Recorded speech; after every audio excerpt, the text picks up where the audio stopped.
Hey! The meta title is not directly displayed on your website. It is the blue title that is displayed in the search engine results when a user enters a query. It is used as a ranking factor, so you should make sure it contains your most important keywords and that it's consistent with the content on your page. Your meta title should not be longer than 70 characters and should not be a list of keywords. It has to make sense to the reader. Each meta title should be unique and can use calls to action to entice visitors to click on your website. Log into your WordPress account as usual to get to the dashboard shown here. Click on Pages in the left menu.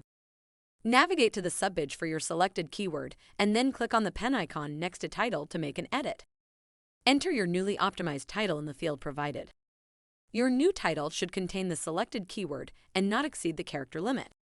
If you are managing a locally operating company, then you should also include the city name in the title, once.